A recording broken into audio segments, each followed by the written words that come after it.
Hər vaxtınız xeyirli olsun, hörmətli tamaşaçılarımız. Hər birinizi salamlayıram, xoş gün arzu edirəm hər birinizə və nəzərinizə çatdırım ki, bu buraxılışımızda biz autizm sindromundan əziyyət çəkən uşaqlar haqqında danışacağıq. Ümumiyyətlə, autizm sindromu nədir? Bu cür uşaqlarda davranma problemlərini necə həll etmək olar? Bütün bu haqda studiyamıza dəvət olunmuş mütəxəssisimiz sizə məlumat verəcək. Odur ki, hörmətli valideynlər, diqqətli olun. Sizi maraqlandıran bütün sualları 562-1648 nömrəsinə zəng edərək bizə ünvanlaya bilərsiniz. Bütün suallarınız cavablandırılacaq. Və studiyamızın qonağını təqdim edim. Qonağımız Logos Uşaq İnkişaf Mərkəzinə Türkiyədən dəvət olunmuş, Türkiyənin məşhur uşaq psixoterapevti, aktiv özəl eğitim dərshanəsində çalışan doktor Çətin Özbəydir. Xoş gəldiniz Çətin bəy. Xoş bulduk. Salamlayıram sizi studiyamızda. Doğrudan belə deyək, əslində biz uşaq xəstəlikləri haqqında danışmışıq dəfələrlə studiyamızda, amma autizm sindromu haqqında belə deyək, çox da sıx-sıx danışılmayıb. Ona görə bugün mən düşünürəm ki, tamaşaçılarımıza maraqlı olacaq. Autizm sindromu nədir? Çocukların özellikle ilk 3 yaştan sonra iletişim, ki daha önce de zaten başlıyor bazı durumlarda, iletişim kuramama, konuşamama ya da anne defalarca seslendiği halde, çağırdığı halde çocuğun dönüp bakmaması. Bir de bazı tekrarlayıcı davranışlar var bu çocukların.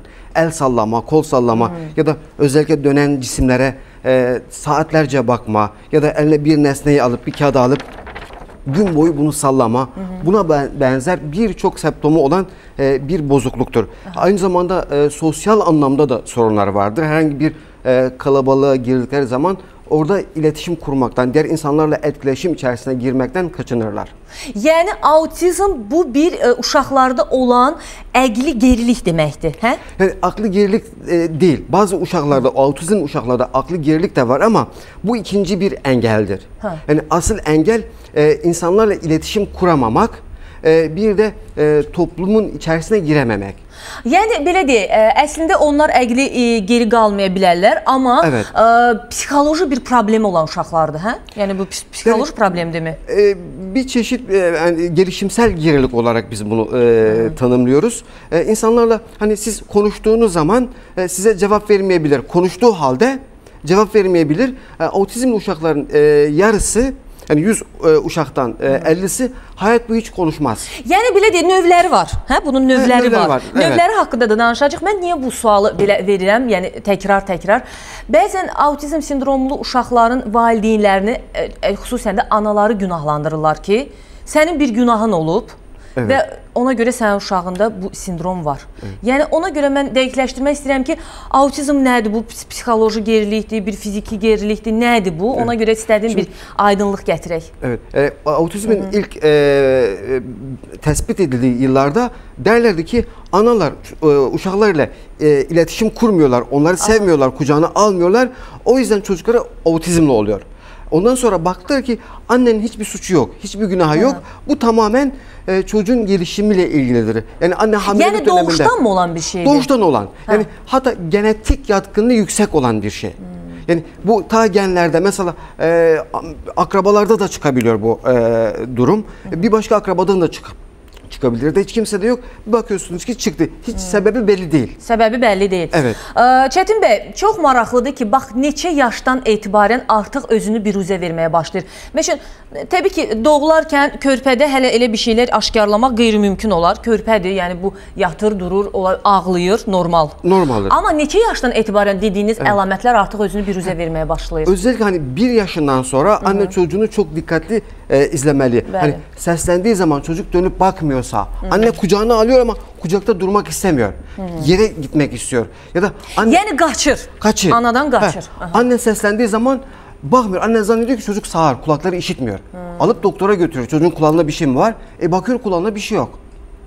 Ya da çocuk sürekli aynı hareketi gün içinde defalarca, mesela kapıyı açıp kapatır. Mən istəyərdim tamaşaçılarımız, valideynlər xüsusən diqqətli olsunlar bu simptomlara. Çünki təbii ki, hər bir xəstəlik nə qədər tez aşkarlanarsa, o qədər onun müalicəsi də tapıla bilər, ola bilər və kömək etmək ola bilər o uşağa. Çünki gecikmiş mərhələlərdə biraz çətin olur. Əslində bəlkə də geri dönməyən proseslər artıq baş verir. Ona görə bir daha simptomları, yəni deyirik. Mesela çocuk göz teması kurmuyor. Mesela böyle size bakmıyor. Siz baktığınız zaman gözlerini kaçırıyor, başka tarafa bakıyor.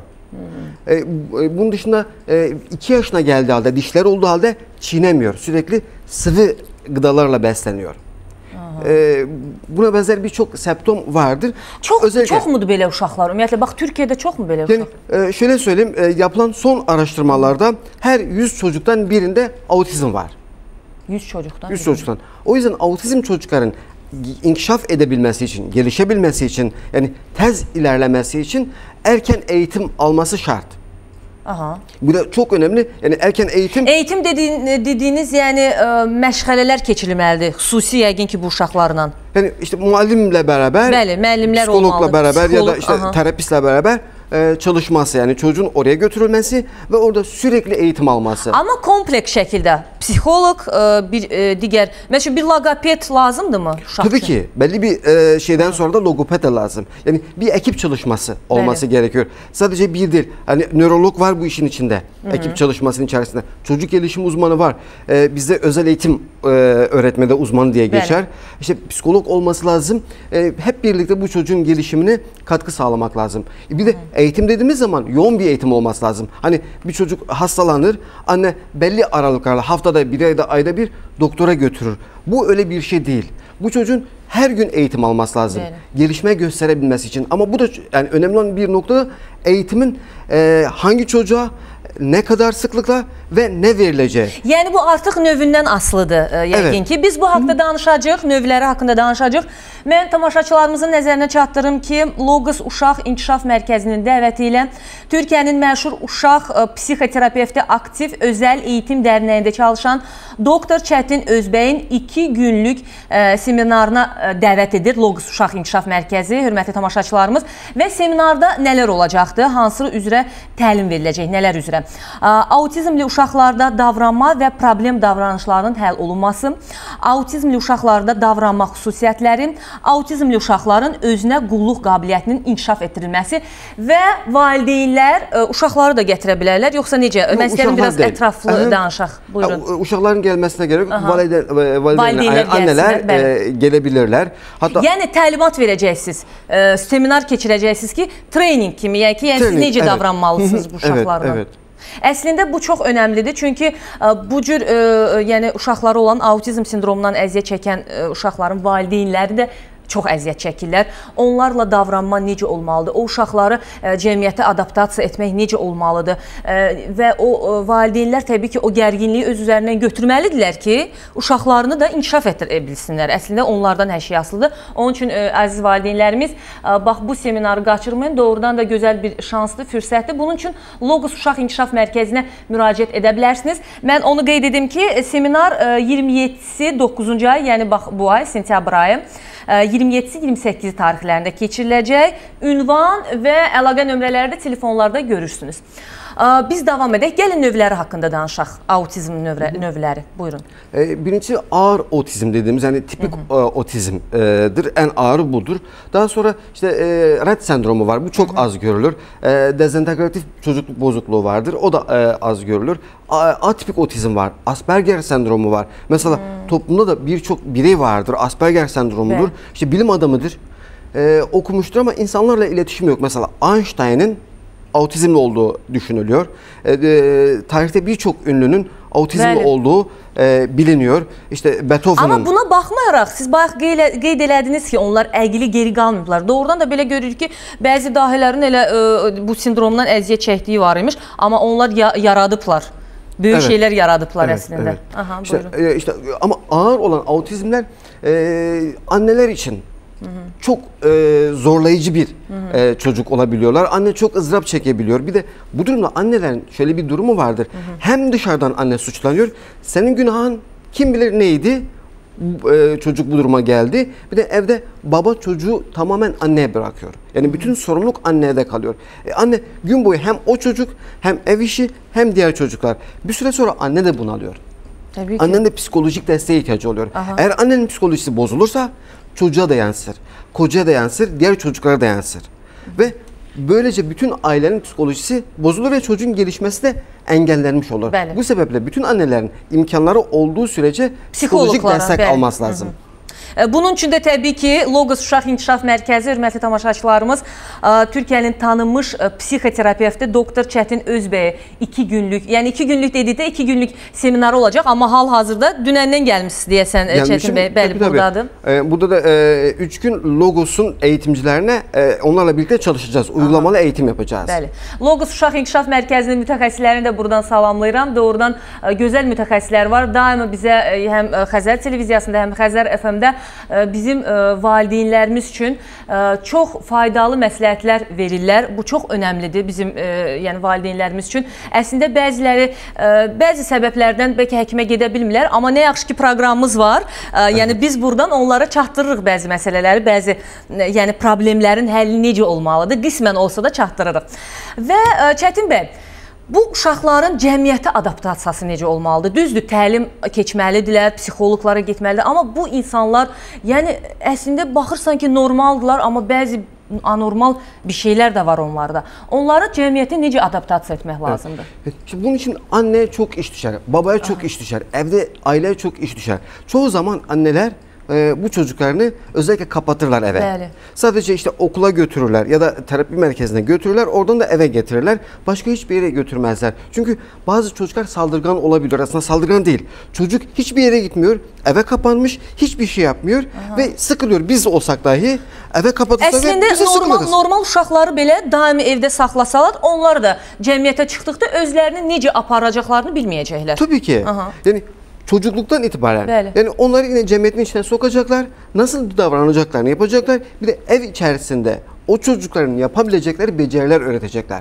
Ki mesela bir örnek vermek istiyorum. Türkiye'de Ayberk Aksu özellikle çok televizyon programlarına çıktı. 13 yaşında üvey annesi var. Öz annesi de değil. Benimle iletişim kurdu. Hocam dedi, benim böyle bir çocuğum var. Üvey çocuğum var. 13 yaşında, şimdiye kadar çok eğitim almış ama çok ağır otizmle. Çocuk bir de çok kilolu, böyle 100 kilo ve ağır otizm semptomları gösteriyor. Sürekli toplarla oynuyor, sürekli sesler çıkartıyor. Kimseyle konuşmuyor, kimseye bakmıyor, hiçbir yere gitmiyor. Babası bakıcılar tutmuş. Artık eğitimde de vazgeçmişler. Eğitimde almıyorlar çünkü 13 senedir Amerika'ya gitmişler, Rusya'ya gitmişler. Dünyanın her bir yerine gitmişler ama sonuç almamışlar. Niye? Çünkü yanlış eğitim verilmiş, doğru eğitim verilmemiş, zamanda farklı şeyler verilmiş. Bu çocuk anne iletişim kurdu. Dedim ki sen istiyorsan yaparsın. İstiyorsan eğitimci gönderelim. İstiyorsan kendin de bu işi başarabilirsin. Bir çocuğuna daha önce de normal çocuğu varmış. O çocuğuna nasıl davrandıysan buna da aynı şekilde davran. Sınırlar koy, yasaklar koy. Çünkü her şey serbest olmasın. Sınırı koymadığın zaman bu çocuk sınırını bilmez, her şeyi ister. Yani aslında onlarla fərqli davranmaq lazım değil. Değil, kesinlikle değil. Normal bir çocuğa nasıl davranıyorsa ona da aynısı davranıyor. Mesela çocuk bir şey istediği zaman normal çocuk anne hayır olmaz diyorsa buna da hayır olmaz diye kararlı olacak. Ama çocuk ağladı, bağırdı diye verdiği zaman hep ister aynısını. Onu engellemek olmaz. O bahsettiğim Ayberk Aksu, Naciye Hanım'ın annesi Naciye ve çocukla 3 ayda çalıştı, hem kilo verdi. Bizi davet etti, evlerine gittik. O otizmli uşak bize kahvaltı hazırladı. Ve şu anda Türkiye'deki çok ünlü bir giyim mağazasının mankeni. Hatta. Mankeni ve çocuk ilk... Yani insan istese nelere yani sahip olabilir, Tabii nelere ki. çatabilir. Tabii ki. Ve çocuk bir yere gittiği zaman önce konuşmuyordu, şimdi konuşuyor da. O ilk 4 sene önce olan bir olay. Onlar danışmırlar çünkü nitqlərin yani yoktu, yoksa danışmak istəmirlər. Bir kısmı nitki yok, yani konuşma merkezde aktif değil. Bir kısmı da konuşabiliyor ama konuşmak istemiyor. Yani özlerine kapanık insanlar. Kapanık insanlar. İşte zaten otizm içe kapanmadır. Bəli. Bir diğer insanlarla iletişim kurmaktan kaçınmadır. Ama bu bahsettiğim uşak ve bunun gibi olanlar eğitim verildiği zaman da yapıyorlar. İlk gittiği zaman kimse otizm olduğunu bilmiyor. Anneye soruyorlar, niye konuşmuyor? Anne de şöyle cevap veriyor, çok güzel bir cevap veriyor. İtalya'dan geldi, Türkçe daha öğrenmedi. Böyle o kadar gelişti. Şu anda konuşuyor, yani birçok şey konuşuyor. Ve bir yerde de şu anda çalışıyor. Bəli. Autizmli uşaq oldu halde. Yəni əslində burada tək həkimlərdən, yəni belə deyək də həkimlərin üzərinə məsuliyyəti qoymaq lazım deyil. Valideynlərdən də çox şey asılıdır. Çünki həmin o uşaqlar gedirlər deyək mərkəzdə müalicə alırlar, məşğələlər keçirlər, amma həmin şey evdə də davam eləməlidir. Tamamen evde. Zaten Bəli. bu işte gelişme kaydetmeler için önce gidecekler eğitimciye, terapiste ya da muallime. Neçə yaşından etibarən aparsınlar belə uşaqları müəllim yanına? Autizmli olduğu bilindikten hemen sonra. hiç vakit Amma geçirmemeler bunun lazım. diaqnozu necə qoyulur? Dediyiniz simptomları evdə valideyn müşahidə elədi, bir şey şübhələndi, getdi. Psixoloqa mı getmək lazımdır? Yoxsa bizdə bilirsiniz Azərbaycanda belə bir adət var, uşağı yalnız nevropatoloqa apararlar. Önce nöroloji, nöropatoloji artık herhalde sizde bize nörolog denilir. Nöroloğa gitmesi gerekiyor. Çünkü nörologlar ya da bizde çocuk psikiyatrlar vardır. Onlar da bu işin tanı koyarlar. Evet, otizmli ya da değil. Ondan sonra psikoloğa ya da işte bu alanda çalışan eğitimciler vardır. Çetin bəy, diaqnozun dəqiq qoyulması üçün valideyndən aldığınız informasiya kifayət edirmi? Yoxsa hər hansı bir digər müayinə üsulları var, nə bilim, instrumental müayinə ola bilər? Nəsə bir müayinə üsulları varmı teçhiz qoymaq üçün? Başqa müayinə növləri, üsulları varmı? Yoxsa bir tək valideyn gəlir, sizə şikayətlərini deyir ki, mənim uşağımda bax bu var və bu sizə kifayət edir. Diagnozu koymak çocuğu görmek lazım, gözlemle bakmak lazım, davranışlarına, yani hem valideynin söylediklerini dikkate almak lazım, ondan sonra özünüz de bir muayene edersiniz, bakmak lazım, davranışlarını. Hani normal herhangi bir tıbbi test ya da bir şey yok bunlar için, bunu ortaya koymak için sadece bakılır ya da işte. Ama bu artık burada hekimin peşekarlığı. Tabii ki hekim kesinlikle. Yani hekimin buradaki şey, yani uzmanlık düzeyi ya da becerisi diyelim. O çok önemli çünkü bazen bakıyorsunuz ki rapor yazmışlar, bu uşak otizmli. Oysa bakıyoruz ki otizmli değil. Ya da bazen bakıyor ki bu uşak normal diyorlar ama bakıyoruz normal değil, otizmli.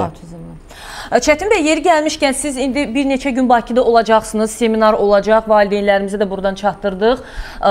Bəs müayinələr edəcəksinizmi yoxsa? Yani bazı valideynlərlə onların uşaqlarına bakacağız. Bakacaqsınız. Tabii gelecek olanlara, çocuklara bakacağız. Əslində Logos Uşaq İnkişaf Mərkəzində təbii ki gözəl psixoloqlarımız, orada psixoterapevtlər var. Siz də onlara gəlmişsiniz daha da dəstək olmağa, çox sevindirici bir haldır. Yəni o müayinə üçün siz də buradasınız, amma Logos Uşaq İnkişaf Mərkəzində də bu cür problemlərin həm müayinəsi, həm müalicəsi həyata keçirilir. Yəni istəyənlər müraciət edə bilərlər. Mən istərdim, sizin bir özəl proqramınız var, STIP deyilən. Evet. Bu proqram nə üçün nəzərdə tutulub? Bu da mı autizmli uşaqlar üçündür, yoxsa fərqli bir xəstəlik üçündür? Şimdi bu hem autizm uşaqlar için hem de yani nitki olmayan, konuşması olmayan ya da iletişim sorunları ileri düzeyde olan uşaqlar içindir. Bu nitki olmayan deyəndə kar uşaqlar üçün mü? Yoxsa hiç konuşmuyor. Hiç konuşmuyor. Hiç yani konuşmuyor. Karlal. Evet. Ya da konuşuyor ama konuşması anlaşılmıyor. Ya da konuşmak istiyor ama kendini ifade edemiyor çocuk. İşte burada resimli kartlar vardır. Aynı zamanda çocuğun günlük planlar vardır. Orada günlük yapacağı işleri takip ettiği bir program vardır. Mesela normal bir çocuğu bir evin içerisinde yalnız bırakın, kendini oyalayacak bir şey bulur.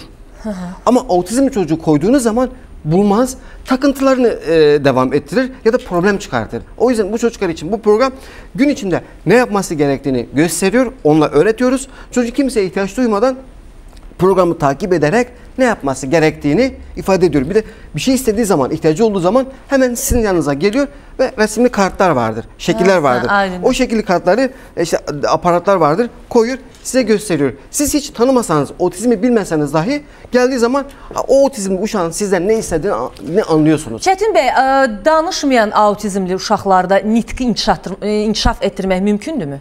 Yani bir erken eğitimle mümkündür tabii ki. Yani 8 yaşa kadar mümkün olabilir. Ama bazı çocuklarda hani eğitimle dahi o nitki geliştirmek mümkün olmaz. Yani gecikmək olmaz. Evet. Bir də məktəbə getməkləri, yəni okula getməkləri nasıl? Normal uşaqlarla, çocuklarla getsələr, yəni bir sorun çıxmaz ki, yəni həm özləri üçün bir problem yaranmaz ki, həm özləri üçün, həm digər, yəni sinif yoldaşları üçün. Tabii hem yani şimdi şu var, bizde kaynaştırma eğitimi diyoruz. Biz Türkiye'de bu çok yaygındır, kullanılıyor. Her sınıfta mutlaka bir ya da iki tane ya autizmli olur ya da gelişimsel gerili olan bir çocuk olur ya da iki tane çocuk olur. Hətta belki valideynlər bilmirlər belə ki, onların uşağında tabii bu ki, var. Tabii. Yani mutlaka eğer çocuk uyum sağlayacaksa, yani hani mesela bazen çocuk normal uşakların olduğu okula gidiyor ama durmuyor orada. Çok hareketli ya da problem davranış çıkartıyor. O zaman ona hazırlamak lazım. Bireysel eğitimle, yani ferdi eğitimle çocuğu grup eğitimine hazırlamak lazım. Daha sonra o okula verildiği zaman hem o çocuğun sosyalleşmesi için, yani cemiyete girmesi açısından hem de diğer çocukların gelişimi için çok faydalı bir süreçtir. Dediniz, yəni növləri var. Ağır növlündə olan autizm sindromlu uşaqlar özlərini necə aparırlar? Yəni belə deyək, onlar da mı tam normal aparırlar, yoxsa yəni daha çox belə aqressiv hərəkətlər olur, daha çox belə qəribəlikləri daha çox olur? Aqressivdən ziyadə hani aqressiv iyi olanlarda da olabiliyor bazen. Yani en hafif olanda gözlənilmədi an belə. Onlarda da çok agresif olanlar olabiliyor ama dediğim gibi sosyal yaşamları zenginleştirildiği zaman, yani cemiyetin içine sokulduğu zaman ya da doğanın, tabiatın içine konulduğu zaman onların gelişimi və o problem davranışların azaldığını görebiliyoruz. Mümkündür bu. Aha. Mən efrimizə gec qoşulan tamaşaçılarımızın bir daha nəzərinə çatdırım ki, hörmətli tamaşaçılarımız, sizi Logos Uşaq İnkişaf Mərkəzinin dəvəti ilə Türkiyənin məşhur uşaq psixoterapevti, aktiv özəl eğitim dərshanəsində çalışan Doktor Çətin Özbəyin 2 günlük seminarına dəvət edirik. Yəni Logos Uşaq İnkişaf Mərkəzi dəvət edir. Seminarda hansı məsələlərlə bağlı sizin üçün məlumatlar veriləcək? Autizmli uşaqlarda davranma və problem davranışlarının həll olunması, autizmli uşaqların davranma xüsusiyyətləri, autizmli uşaqların özünə qulluq qabiliyyətinin inkişaf etdirilməsi. Bu birinci hissədə olacaq. İkinci hissədə isə STIP deyilən bir proqram var, özəl bir proqramdır. Bu proqramda artıq Çətin bəy də dedi ki, nitqdən, yəni nitq qüsuru olanlar, nitqi olmayan yəni uşaqların inkişafı üçün nələr etmək lazımdır? Bax, bu proqramda ondan bəhs edir. Müraciət edə bilərsiniz Logos Uşaq İnkişaf Mərkəzinə. Bu seminar 27-si, 28-i sentyabr tarixlərində keçiriləcəkdir. Və vaxtımız nə qədərdir? Biz yekunlaşırıq ya davam edirik? Bildiyim qədər son dəqiqələrimiz gedir və Çətin bəy, sözü sizə verirəm, valideynlərimizə buradan nələr söyləmək istəyirsiniz? Yani hiçbir zaman umutlarını yitirmesinler istiyorum. Hani artık bu çocuktan bir şey olmaz, bir sürü yere götürdüm, hatta Türkiye'ye getirdim. Bir de veliler şuna dikkat etsinler, bazen bu tür vakalarda özellikle autizm üzerine piyasada çok şarlatan var. Yani bu çocuğu bana getir, ben iyileştiririm. Şurasına kan alıyor, burasına kan alıyor ya da bir şeyler yapıyor. İşte biz bunu böceklerle tedavi ederiz ya da bu ben ilaç geliştirdim, bu ilaçla ben bunu tedavi ederim. Türkiye'de de çok insanlar var, Azerbaycan'dan ya da diğer ülkelerden bu insanlara gelen anneler var, babalar vardır. Onlara aldanmasınlar. Bunun tek bir tedavi yolu vardır, o da eğitim. Eğitim. Yəni belə deyək, məşğələlər, treyninglər vasitəsilə bu uşaqları bu problemdən belə deyək, ən azından yüngülləşdirmək olar. Çətin bəy, təşəkkür edirəm studiyamıza gəldiyiniz üçün. Hörmətli tamaşaçılarımız, belə autizm sindromundan əziyyət çəkən uşaqlar üçün nələr etmək olar? Bu haqda sizə məlumat verdik və studiyamızın qonağı Logos Uşaq İnkişaf Mərkəzinə Türkiyədən dəvət olunmuş. Türkiyənin məşhur uşaq psixoterapevti, aktiv özəl eğitim dərshanəsində çalışan Doktor Çətin Özbəydir. Hörmətli tamaşaçılarımız, növbəti buraxılışımızda görüşənədək sağ olun, sağlıqla qalın.